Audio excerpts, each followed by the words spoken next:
అడిగెదనయ్యా ఒక మాట, ఓ ఏడు కొండల వెంకటరమణ.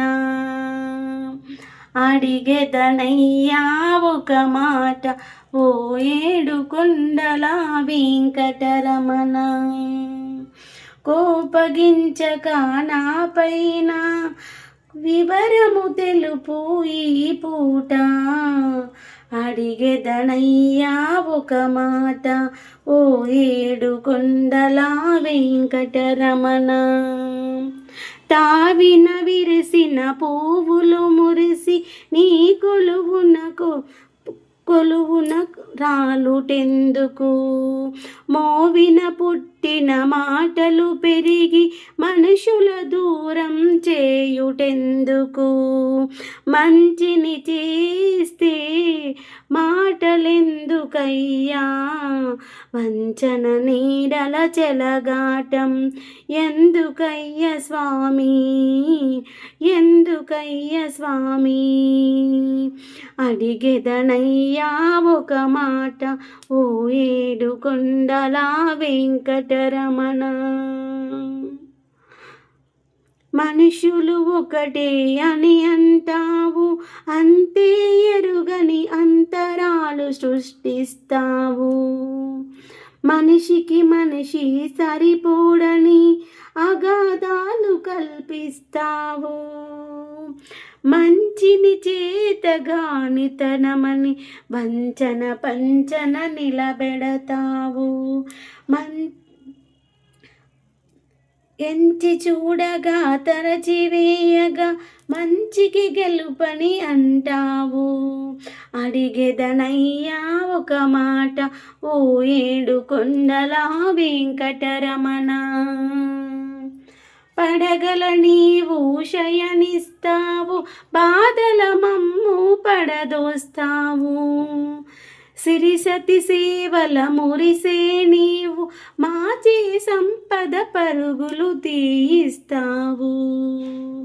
అంతే నీవని అంటావు, అంతే దొరకక తాగుంటావు.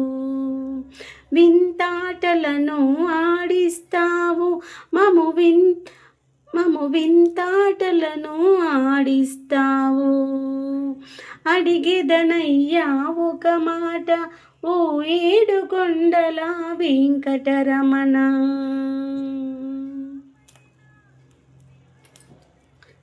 కోపగించక నా పైన వివరము తెలుపు ఈ పూట. అడిగెదనయ్యా ఒక మాట, ఓ ఏడు కొండల వెంకటరమణ. ఓం నమో వెంకటేశాయ. గోవింద గోవింద. తిరుమల తిరుపతిలో ఆ బంగారు కోవిలలో వెలసితివా ఆ శిఖరముపై మా కలియుగ దైవముగా.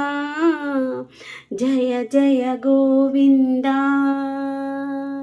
జయ శ్రీహరి గోవింద. శ్రీ వెంకటరమణ, జయ శ్రీమన్నారాయణ. కలియుగమ్ములో బాధలు పాప తిరుమలగిరిపై వెలసిన దేవా. వెంకటరమణుడవే మా సంకటహరణుడవే. వెంకటరమణుడవే మా సంకటహరణుడవే. జయ జయ గోవింద, జయ శ్రీహరి గోవింద. శ్రీ వెంకటరమణ, జయ శ్రీమన్నారాయణ. అలుమేలు మంగకు హృదయేశుడవై, పద్మావతికి ప్రియనాథుడవై. పచ్చదూరణముతో నీ నిత్య కళ్యాణము. పచ్చతోరణముతో నీ నిత్య కళ్యాణము. తిరుమల తిరుపతిలో ఆ కలియుగ దైవముగా. ఓం నమో వెంకటేశాయ. గోవింద గోవింద శ్రీనివాస గోవింద, శ్రీ వెంకటేశ గోవింద, భక్తవత్సల గోవింద, భాగవత ప్రియ గోవింద, నిత్య నిర్మల గోవింద, నీలమేఘ శ్యామ గోవింద, పురాణ పురుష గోవింద, పుండరీకాక్ష గోవింద గోవింద గోవింద. ఈరోజైతే మనకి శ్రవణ నక్షత్రం వచ్చింది. దాంతోపాటు ఈరోజు శనివారము, తర్వాత రోజు సంకష్టహర. ఈ మూడు కలిపి ఈరోజైతే వ్రతం చేసుకున్నాను. చాలా ప్రశాంతంగా అనిపించింది. సింపుల్గా ఇలా అలంకరణ చేసుకొని స్వామివార్లకి అయ్యవార్లకి శ్లోకాలు చెప్పుకుంటూ అక్షంతలతోనైతే అర్చన చేసుకుంటున్నాను. ఇప్పుడైతే దీపారాధన అయిపోయింది. నెక్స్ట్ అర్చన చేసేసుకొని పూజనైతే కంప్లీట్ అయిపోతుంది. చాలా ప్రశాంతంగా అనిపించింది. ఇలా మన చేతులతో మనము మాలలు తయారు చేసుకొని స్వామివారికి అలా సమర్పించుకుంటే ఆ యొక్క తృప్తి వేరుగా ఉంటుంది. నేను మొన్న తయారు చేసుకున్నటువంటి ఈ యొక్క స్టాండ్స్ ఉన్నాయి కదా, దియా స్టాండ్స్, వాటిలో ఇలా 3 పెట్టేసుకుని ఇటు 3 అటు 3 పెట్టుకున్నాను. తర్వాత మధ్యలో ఇంకో అఖండ దీపంలాగా పెట్టుకుని ఎంత తృప్తిగా అనిపిస్తుందో తెలుసా. తర్వాత వీటిని నేను మట్టి ప్రమిదల్లో పెట్టుకున్నాను. ఆ మట్టి ప్రమిదలు కూడా వాటికల్లా పెయింటింగ్ వేసుకున్నాను అనమాట. శుభప్రదమైంది ఏంటి, పసుపు కుంకుమ, తర్వాత పచ్చటి ఆకులు, ఇవే కదా శుభప్రదమైనవి. ఆ యొక్క శుభప్రదమైన వాటి కలర్స్ని ఇలా మట్టి ప్రమిదకు పెయింటింగ్ వేసేసి అందంగా అలంకరించి దానిలోనైతే నేను మొత్తం అన్నీ కూడా పిండి ప్రమిదలు పెట్టుకున్నాను. ఇంకొకటి అఖండ దీపం ఏంటంటే పెద్దగా ఉన్నటువంటి అఖండ దీపంలో మట్టి ప్రమిద తయారు చేసి దాంట్లోనే మంచి దీపాన్ని అయితే ఎంత హ్యాపీగా అనిపిస్తుంది తెలుసా. ఇలా పిండి ప్రమిదలో దీపారాధన చేసుకున్న రోజు మనసుకి చాలా తృప్తిగా అనిపిస్తుంది, చాలా పీస్ఫుల్గా అనిపిస్తుంది. కొంచెం టైం తీసుకున్నా కానీ పనంతా అయిపోయినాక పూజ చేసుకుంటాను, తృప్తిగా అనిపిస్తుంది. ఫ్రెండ్స్, గుడ్ మార్నింగ్ అండి. అందరికీ కూడా శుభోదయం అండి. ఇప్పుడైతే టైము నైట్ 11 అవుతుంది. పువ్వులు కొనుక్కొచ్చిన రోజు అనుకున్నాను ఈ యొక్క గజమాల చెయ్యాలి అని. కొన్ని పనులు మనం అనుకుంటాం కానీ ఇది టైం వచ్చేదాకా కానీ కాదు కదా. రేపైతే శనివారం అనమాట. శనివారం రోజు వెంకటేశ్వర స్వామికి గజమాల వేసేసి పూజ చేసుకుందాం అనుకున్నాను. మా హస్బెండ్ పువ్వులు ఎక్కువ తీసుకొచ్చారనమాట. అలా నాకు ఎక్కువ పువ్వులు ఉన్నప్పుడు ఇలా గజమాల తయారు చేసుకొని వేస్తాను, బాగా అనిపిస్తుంది. అలా గజమాల వేసుకొని అలా స్వామివారిని మంచిగా అలంకరణ చేసుకున్నాం అనుకుని కన్నుల విందుగా అనిపిస్తుంది అనమాట స్వామివారు. అందుకోసము నేను ఈరోజు గులాబీలు, దాంతోపాటు చామంతిలు అయితే దగ్గర గులాబీలు ఎక్కువగా ఉన్నాయి. అవి కొంచెం పాడైపోతాయేమో, ఎక్కువ రోజుల వరకు ఉండవు. ఇప్పుడు చాలా ఫ్రెష్గా ఉన్నాయి కానీ వాళ్ళకి వాటర్ వచ్చేసి ఎక్కువ చల్లారనమాట, కాబట్టి తొందర పాడైపోతాయి. గులాబీలు అయితే వారం రోజులున్నా పాడవు. అందుకని నేను ఏం చేస్తాను అంటే గులాబీలతో ఎక్కువ గులాబీలు పెట్టి చేస్తే బాగుంటుంది. ఎక్కువ ఏం చేస్తా, మళ్ళీ ఈ యొక్క చామంతులు ఎక్కువ పెట్టి గులాబీలు తక్కువ పెడతాను. కానీ ఈసారి ఏం చేస్తాను అంటే గులాబీలు ఎక్కువగా ఉన్నాయి కదా మన దగ్గర, ఏ పువ్వులు. ఓం నమో వెంకటేశాయ. గోవింద గోవింద శ్రీనివాస గోవింద, శ్రీ వెంకటేశ గోవింద గోవింద గోవింద. ఓం నమో వెంకటేశాయ.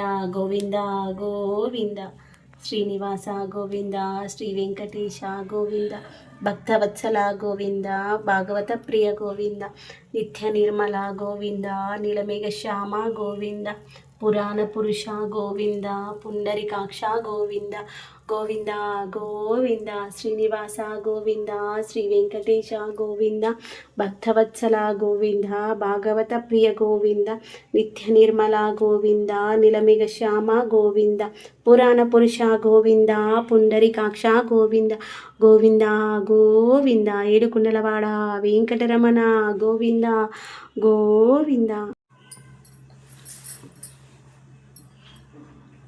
శుక్లాంబరధరం విష్ణు శశివరణం చతుర్భుజ ప్రసన్నవదనం ఛాయే సర్వవిఘ్న ప్రశాంతే అగజాన పద్మార్కం గజాన మహర్నిషం అనేకదంతం భక్తానాం ఏకదంతం ఉపాస్మహే వక్రతుండ మహాకాయ సూర్యకోటి సమప్రభా నిర్విఘ్నం కురు మే దేవ సర్వకాయేషు సర్వదా సర్వవిఘ్నహారం సర్వవిఘ్న విభజితం సర్వసిద్ధ ప్రదాతారం వందేహం గణనాయకం. ఓం తత్పురుషాయ విఘ్నేశ వక్రతుండాయ మహతి తన్నోన్ గణపతి ప్రచోదయాత్. ఓం నమ శివాయ. నమః హర మహాదేవ శంభో శంకర పాహి మాం రక్ష. ఓం నమో వెంకటేశాయ. గోవింద గోవింద ఏడుకొండలవాడ వెంకటరమణ గోవింద గోవింద. ఈరోజైతే పూజ ఈ విధంగా చేసుకున్నాను. మనము 7 శనివారం వ్రతం చేసుకోవడమే కాదు, నార్మల్గా నేను నార్మల్ టైంలో కూడా చేసుకుంటాను. మరి శనివారం రోజు వెంకటేశ్వర స్వామికి ఎప్పుడు చెప్తుంటాను కదా, పిండి ప్రమిద అయితే కంపల్సరీ చేస్తాను. ఈరోజు ఎందుకు నాకు ఇలా గజమాల వేసి, స్వామివారికి నార్మల్ కూడా తులసి మాల వేస్తాను. తులసి మాల, గజమాల వేసుకున్నాను. దాంతోపాటు ఇలా మెట్ల పైన పిండి దీపాలు పెట్టేసుకొని ఒక అఖండ దీపం పెట్టేసుకున్నాను. తర్వాత ఈరోజైతే ప్రసాదంగా నువ్వుల ఉండలు, తర్వాత వచ్చేసి పానకము, తర్వాత జామకాయ, తర్వాత మిశ్రీని అయితే పెట్టుకున్నాను. 4 రకాల ప్రసాదాలు అయితే పెట్టాను. ఈ విధంగా పూజ చేసుకున్నాను. ఈర్షణ వ్రతం అయితే అలాంటి స్టోరీ చదువుకోకుండా ఫస్ట్ వినాయకుడి యొక్క అష్టోత్తరం చదువుకున్నాను, తర్వాత లక్ష్మీదేవి యొక్క అష్టోత్తరం చదువుకున్నాను, వెంకటేశ్వర స్వామి యొక్క అష్టోత్తరం చదువుకుంటూ వెంకటేశ్వర స్వామికి సంబంధించినటువంటి శ్లోకాలు చదువుకోవడం, గోవిందనామాలు చదువుకోవడం, వెంకటేశ్వర స్వామికి సంబంధించినటువంటి హారతి పాటలు చదువుకుంటూ పాడుకుంటూ ఈ యొక్క పూజను అయితే కంప్లీట్ చేసుకున్నాను.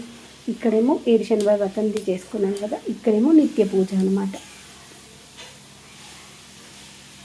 ఇప్పుడే పూజ అయిపోయింది. అష్టోత్తరాలు చదివేటప్పుడు వినాయకుడికేమో ఎర్ర అక్షంతలతో, మిగిలిన దేవుళ్ళకేమో పసుపు కలర్ అక్షంతలతో చేశాను. వినాయకుడికి ఎరుపు రంగు అక్షంతలతో మనము అర్చిస్తే చాలా మంచిది అన్నమాట. ఎరుపు రంగు పువ్వులైనా, ఎరుపు రంగు అక్షంతలతో అయినా పూజ చేస్తే మంచిది. ఫ్రెండ్స్, ఇదిగోండి వెంకటేశ్వర స్వామి నామాలు అయితే పెట్టేస్తున్నాను.